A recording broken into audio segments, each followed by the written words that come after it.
Welcome to the race fields, motherfucker. And welcome back, or welcome to the channel for your first time. In today's video, I'm going to be diving into the ultimate tips and tricks video to make you go from noob to pro in Urban Heat. If you don't know about Urban Heat, it is a free-to-play FPS shooter with 3 playable characters right off the bat. One is going to be Gunzilla. He is a part of the Copper gang, and then there are 3 additional players, particularly with that gang and with all 3 gangs. The next is going to be El Comedian, and he is going to be with the Coco clan, and again 3 other playable characters here that you have to unlock at a later time.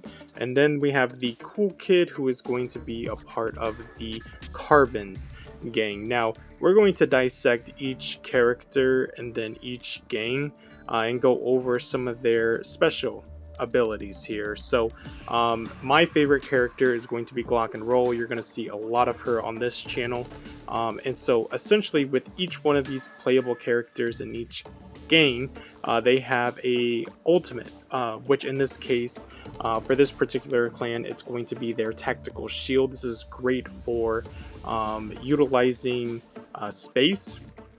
It essentially blocks incoming bullets and you can shoot through it. For the next clan, it's going to be the Berserk, which this is more self-induced, where it's a personal shield. You basically become inflamed and you shoot fire bullets. And then the last one is going to be for the Carbons gang. This is thermal vision, so essentially this is wall hacks. So each member, a part of this gang, can essentially use these ultimates. Now, with that being said, each gang again has their own set of perks. These perks can be pretty customizable. And so for the first one, we have the Baudelaire, which is 400% more additional ammo for both weapons.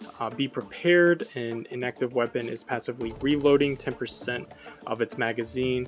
Bustler, the active weapon is automatically reloading 3 bullets each second during a sprint.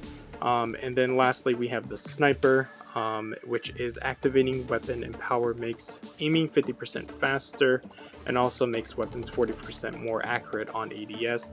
Now there is a second tier to each one of these perks that you can see listed in the green. You will have to play the game to actually unlock these additional perks, but they're extremely helpful. Obviously, if I'm playing a sniper character, I'm going to be running the sniper perk. It just makes a little bit more sense there. Now, for each one, there is a tactical to each unit as well. So we have the stun grenade, the Molotov grenade, and then we have a flash grenade. So the Molotov is more so for utilizing space. Now, the space that you throw it in is going to be engulfed in flames. So if you are playing a mode like Hardpoint, or you're playing something like Domination, to actually capture that point is going to be really useful, throwing something like a Molotov grenade or any sort of grenade, especially if people are within that vicinity. And again, there is a tier 2 system to each one of these tacticals as well. With that being said, let's move on to more tactical measures here and talk about the guns within Urban Heat. So each gun is going to have a measure of damage and DPS, which essentially is damage per second that the gun is able to distribute. Now, for each gun, you're going to notice there are subcategories, and that's going to be the firepower at which the gun fires, the uptime at which it's coming from your holster to actually pull up the gun, ADS, that is how fast you're able to aim down your sights, hip fire, which is pretty self-explanatory, the ability to hip fire accurately at your opponents, distance, which is going to be how far your gun can actually shoot, and lastly, mobility, how fast you're able to run with your guns. Now, your damage and DPS, as well as these subcategories, is going to be extremely important on your playstyle. For somebody like me, I like to get in, get out, get in, and get out again. So I like to have guns that have high DPSs, but also have high mobility rates. And so I don't really care too much about my ADS, my aim down sights, but I'm more focused on can my guns hip fire, and then do they have that mobility? So if you're somebody that likes to sit back a little bit, so for instance, if you're somebody that likes to run Gunzilla, you're going to be primarily focusing on your LMG, which doesn't have a ton of mobility but does have a lot of DPS and firepower, so you're going to be shooting a lot. You're probably going to want an extended mag onto this gun as well, and the same can be kind of said for if you're running somebody from the Coco crew. Say that you're running a pistol. Pistols are utilized for primarily mobility. If you're getting lasered, they're really good for getting in and getting out. And I honestly recommend the pistol. If you haven't seen before, I did drop a video that was pistols only, so definitely go check that out after you're done watching this full tutorial. Now, I'm not fully recommending the pistol here, especially when you have guns such as the SMG, which does have a high DPS as well as high mobility rate. So if you are somebody that likes to sit back and snipe, but also like to be a little bit aggressive with that SMG, this is a perfect gun, and I highly recommend playing Cool Kid because she is without a doubt an extremely talented character within this game. Now, with each gun, you are able to customize them by going to the gunsmith. As you can see, there are different attachments that you can add, such as a light barrel. You can add an extended mag, a stock. Now, primarily focusing on the sights here, you can kind of get a template for what each sight is pretty much going to be looking like. For me personally, I run a much shorter scope just because, again, I like to get in and out. Now each scope is going to have a difference when it comes to ADS time as well as your scope zoom.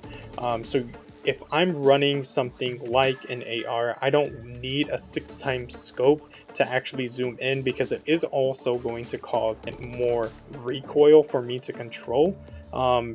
So for instance, this one probably not great for running on the AR, but maybe something that you might want to run on like an LMG just because it has an extended distance on it. I think personally this is probably the best scope for an AR and majority of the weapons in the game, just because the maps again are very small, and I don't want to run something that is going to invert my views on the battlefield. The last thing I wanted to touch on before we load into some gameplay is actually reviewing some of these settings.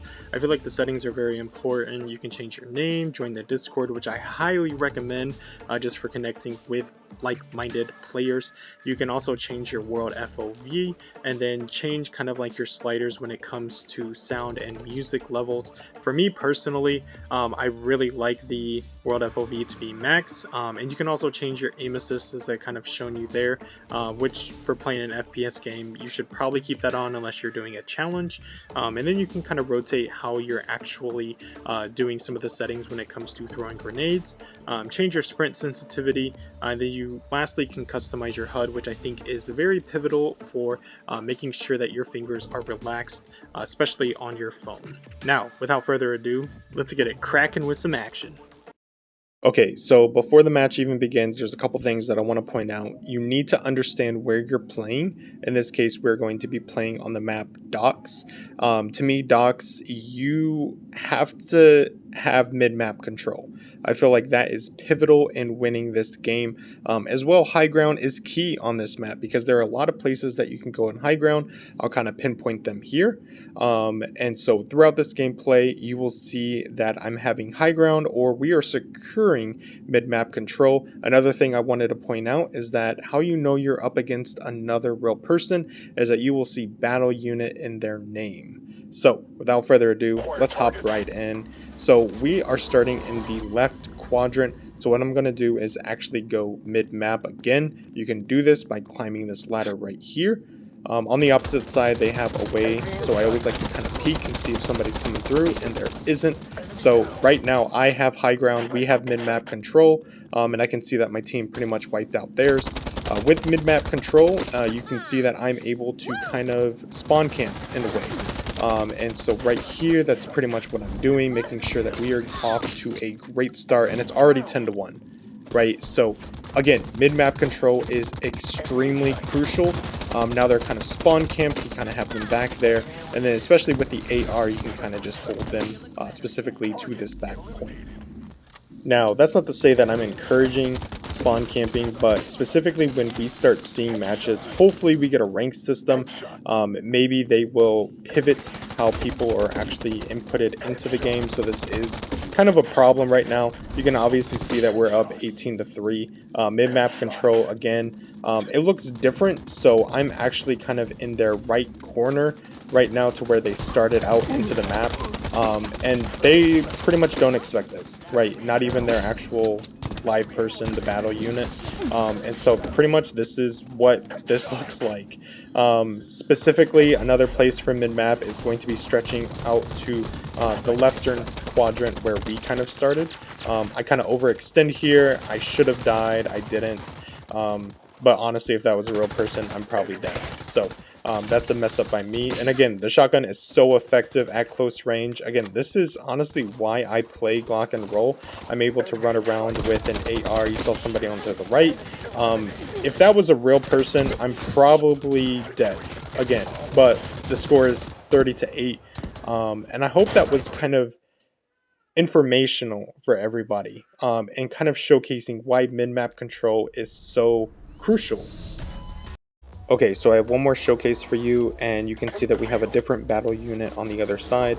And so in this game, again, we're starting in the leftern quadrant, so we're pretty much going to be, again, looking for high ground. Now, if you jump whenever you are approaching a ladder, you can actually climb it faster. So just to give you tips and tricks there.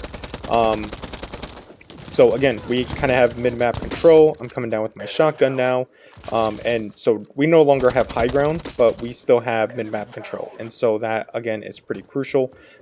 Now, if you don't know, you can kind of go to their backside over here. There's a lot of cover specifically with these train cars. And I really like to use them to my advantage. Don't be afraid to slide, jump, do all of that work. If you didn't notice, and maybe I can replay it here, there is a person high ground for them right there. And so this is really crucial kind of information that I didn't notice at the heat of the moment. But obviously he's playing a big part in them obtaining high ground. So right now he is literally above my head. So without me even noticing. Now that's crucial because now they can start to get basically mid-map control, specifically if they are located over here. This is where they're able to control mid-map without actually being above our heads. You can see that I'm going to round this corner and actually check up there just to make sure that there's no one up there. The only way to access this would be over to my left here. And unfortunately, this is where I died, not being at full health to their battle unit. But again, mid-map control, everybody is fighting for that. You can see that is exactly why this game is so close.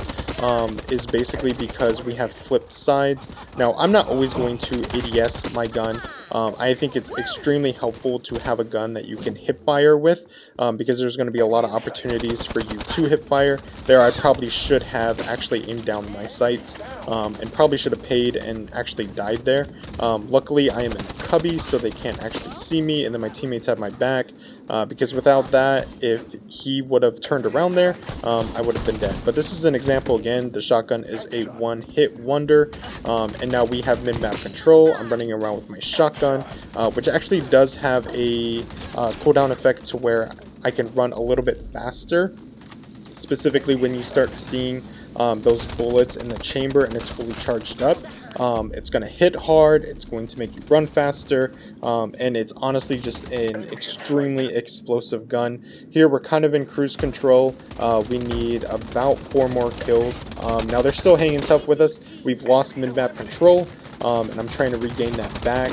And here they're just pretty much lining up for me to laser, and we are 1 kill off of winning this game.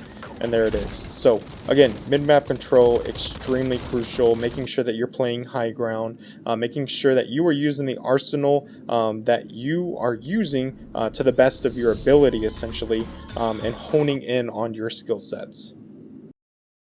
So there you have it, just some very simple techniques that will make you at least 2 times better when playing Urban Heat.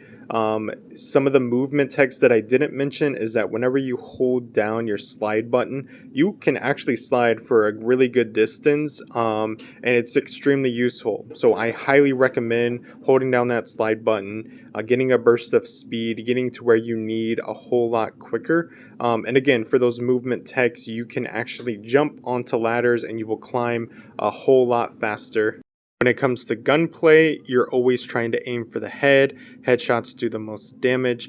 If you see that somebody is running a Mai on the other team or another variation of sniper, definitely don't challenge them. Make sure that you're still consistently moving. You never want to stand still. You're going to be easy pickings. Even whenever you're sniping, make sure that you're changing directions. And whenever you get them spawn cammed, get some kills, but then always make sure that you are changing your direction, because then they're going to change up their play styles as well. So I hope this video was very informative. If it was, be sure to slap that like button. Consider subscribing if you guys are new around here. And I will catch y'all in the next video. Until then, stay caked up, Peach lovers.